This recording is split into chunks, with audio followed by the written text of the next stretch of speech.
crib so big, it's on an island. Money so long, it's hard to. What if I told you you live the same life as someone you've never met?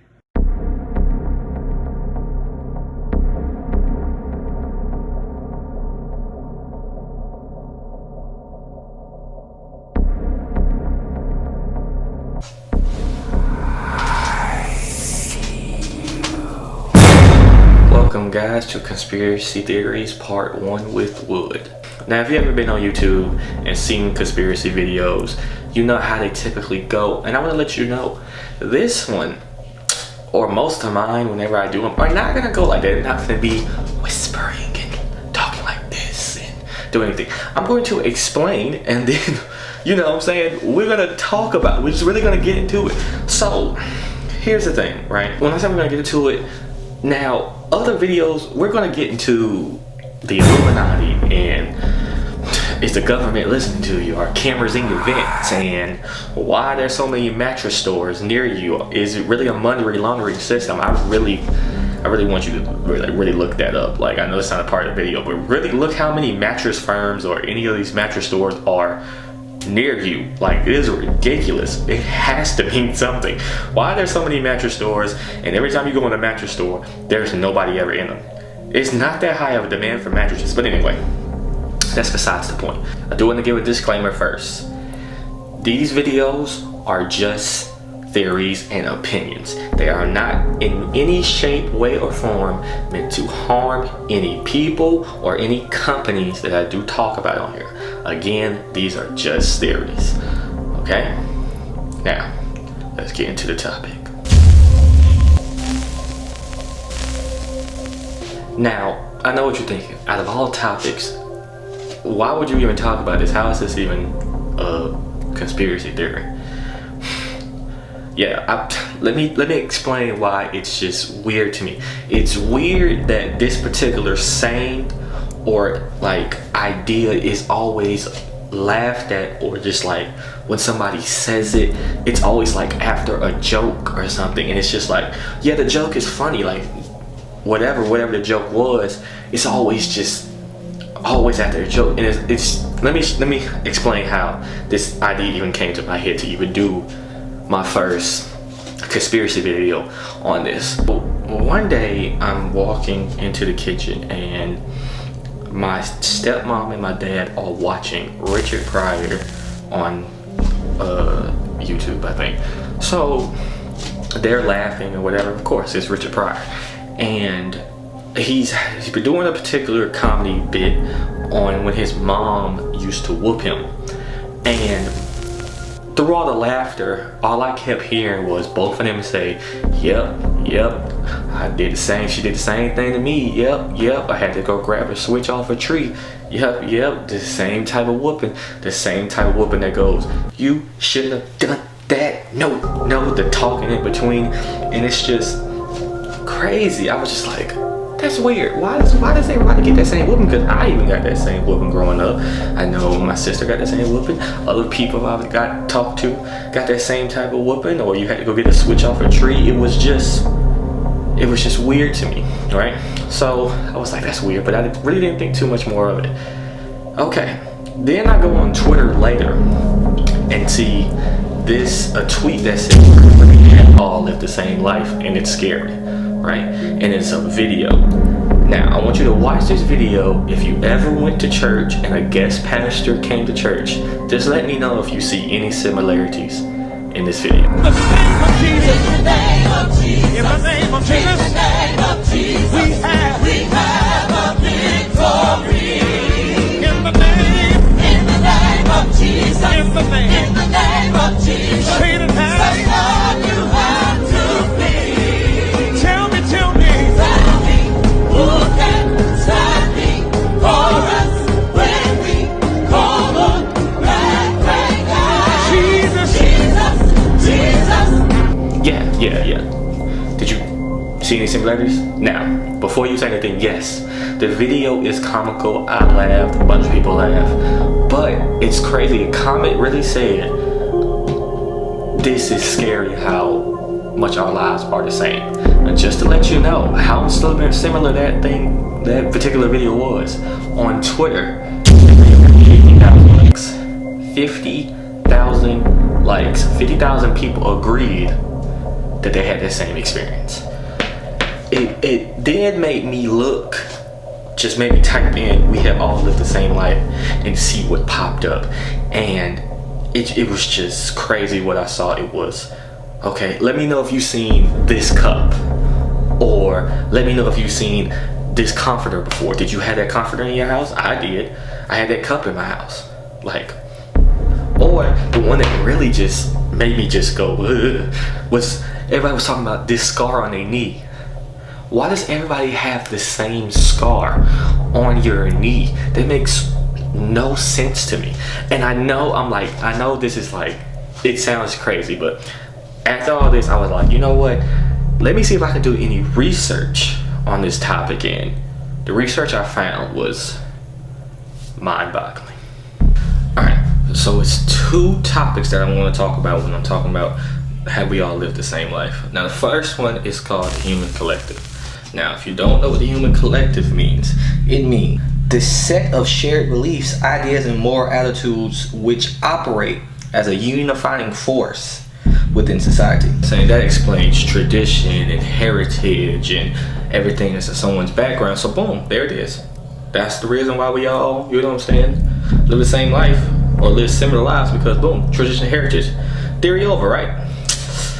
Not exactly. So in 2007, a study was done in Berkeley in California, which stated using the collective that instead of a person existing as a separate individual, people come together as dynamic groups to share resources and knowledge. So they call it hive mind, or group mind, or mass mind, or social mind, right? So why is this, you know what I'm saying, particular thing scary or kind of makes you look like, wait a minute? Because under this type of encoding or type of thinking, it has predictable influence on groups' behavior and collective ideology. Which means, you know, in layman terms, I can predict, personally, I can predict what you're gonna like, what you're gonna behave like, and what you're gonna believe in, just based off who's around you and what's around you. Are you catching it? I or anybody else, higher ups, government, whoever you think controls things, can predict how you're going to be, and how what you're going to believe in, and anything that you do based on who the people are around you and what's around you. If they can predict that, if they wanted you to believe in something that they wanted you to believe in, right? Or they wanted you to act a certain way, would they not put simple things here and here around you so you could be comfortable? Basically, I'm saying anybody that you think is in control can say, let's say the government. The government could put this here. They could put this church here, or they can put this restaurant here, or they can put these certain people here. And you're going to, by default, be around that based off that sentence. The predictive influence in the sentence. Basically, if I can predict what you're going to do, I can influence you in different directions more than the others. So basically, I can tell you in your head what's normal and what's not normal. I can influence you to be like, this is how you should behave. Or I can influence you on what religion you should go by, just because of where you're at and who are around you. I don't know, I don't like that. Are we making our own decisions, or are we just puppets being told, yeah, you're doing you, this is how you've grown up, this is your background? I'm not saying our lives are like monoliths. I'm not saying we're just bleh. I'm just asking a question on, let's take these videos you saw, let's take these pictures you saw.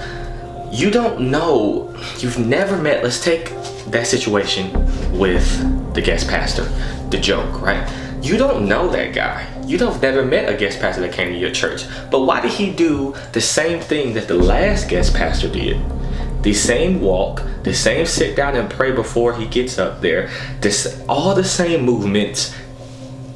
It's weird to me. Maybe it's not weird to you and you're just gonna look at this video and be like, what is this nigga talking about?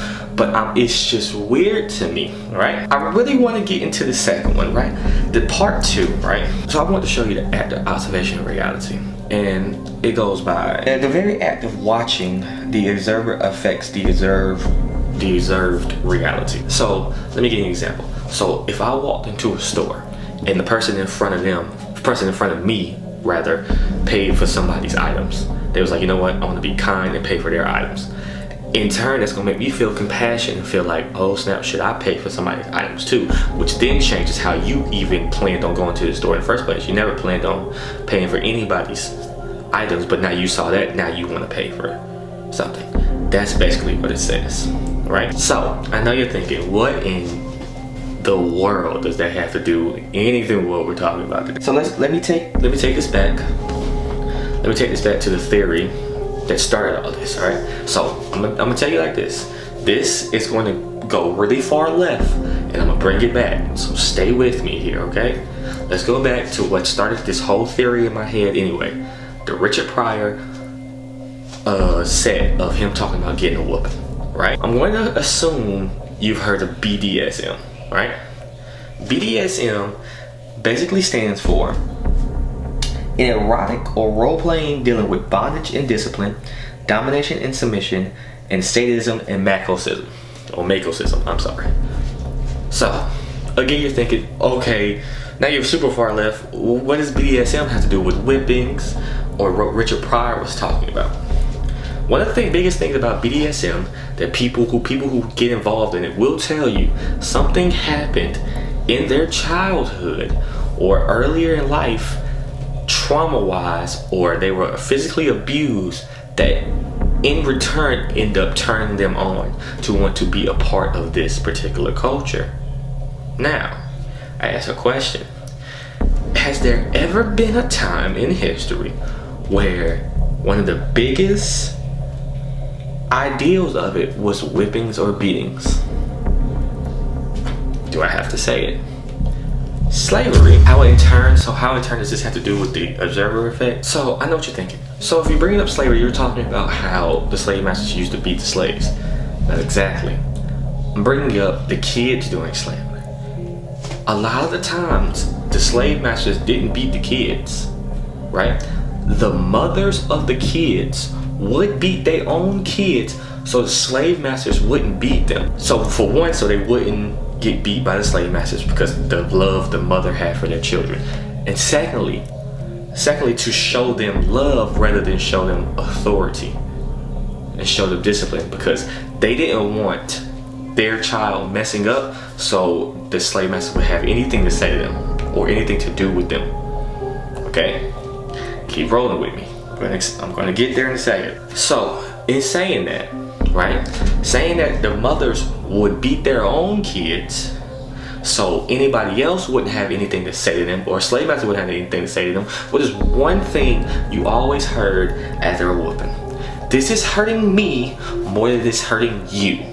Is one thing. And the second thing, I did this because I love you, which happens to be, cut the conspiracy, that happens to be one of the dumbest things I think I've ever heard. Can you love me in a different way? Anyway, research actually shows that before slavery, West Africans never touched their child in that way. They looked as children as just precious, like almost like gods in a way. They looked at them like that. So, and before we even go any further, the only reason why I'm bringing up African Americans in the situation, I know white kids and I know Latino kids and every other kids, I know they get beat too, but research shows, it's right here, research shows twice as many black parents beat their kids as opposed to white parents and Latino parents. Okay, boom, moving on. So, we're gonna bring it back. Now, if West Africans never ever beat their kids before slavery, and now and whippings now has become a very normal occurrence over the years. Where did that start? How did that even come about? Right now. And what I'm saying to you is, think about it. If this particular activity wasn't even in the culture before slavery, yet it has become a big tradition or big occurrence, particular activity has become a big occurrence nowadays. How? Other than if that was observed by what? Slaves observed that from the slave masters, who had such a big influence on them that they wanted to do that. Whether it was a positive influence or negative influence, it was an influence. Now you remember earlier when I said something about predictive influence and how they can influence you to do something. Alright, I'm just saying. I'm just bringing you this. And that's just on whippings. That's just on a tradition to discipline your child. How that was such heavily influenced by something that wasn't even started. Now, we're gonna get past that because I want to get to the biggest one that scares me the most, and that's how they can market it. So, one of the biggest things that just bother me or scare me is how much companies and different industries influence different cultures and different things. It's mind-boggling to think about. You ever heard of a game called Black Card Revolt? Right? Didn't think I was going here, right? A game called Black Card Revolt basically is a game where you answer questions, a group of people answer questions, and if you don't answer it right, or your answer is not in the majority, basically we need to pull your black card, or you haven't been in enough similar situations or lived the same similar situation somebody else has lived to where you need your black card revoked. Okay? You see, now we get in there, right? Now, one of the categories in it is called majority rules. Basically saying if you're playing with a group of people, it's like 7 of y'all, and they ask a question, and let's say 5 out of the 7 pick one answer, that's the right answer. If the other 2, they need their card revoked, their black card revoked, right? Here's one of the questions that's on there. It says, which one of these things is your mom not? A, Jesus, B, Boo Boo the Fool, C, someone else's mother, or D, one of your little friends. I can go ahead and tell you right now, my mama is not B, C, or D, right? You wanna know why? Because I heard all those things growing up. The people who made the game, the woman who made the game, had to have heard those responses too, because why else would she have put them on there? Unless she observed these answers from somewhere else. You know what? We're gonna keep going. Now, what I'm saying is, I went and asked my mom, so Mom, why is it that everybody has these similar things that go on in their lives, and why do parents say the same thing, same ways, like saying different things to their children, like, I'm not one of your little friends, or do I look like Boo Boo the Fool? And her response to me was, well, because my parents said it to me. So, think about it. If she says it to me because her parents said it to them, then more than likely their parents said it to them, and your parents said it to you, and the person in this game parents had to say it to them, or it wouldn't be on this game. So basically, what I'm saying is, all these sayings came from somewhere, and how else did they know to put this somewhere and for it to keep going and keep going and keep going and keep getting observed and keep starting from somewhere? Who knows if these sayings even started with us?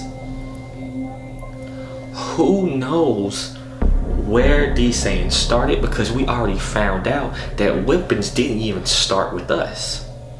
They started from a traumatic experience that happened, that we happened to try to flip and turn into a disciplinary situation out of love instead of out of authority, which we have now can turn those particular experiences that we have growing up, us living the same life, into jokes.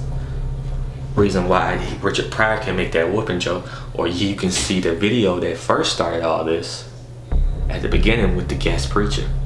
Now, is this theory far-fetched? Yeah, probably.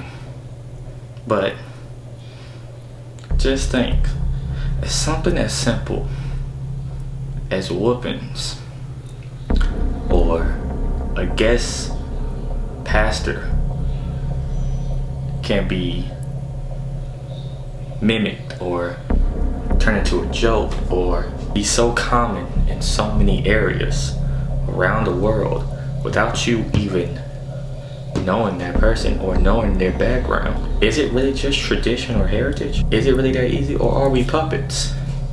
And somebody is easily just planting each seed and walking us by a string,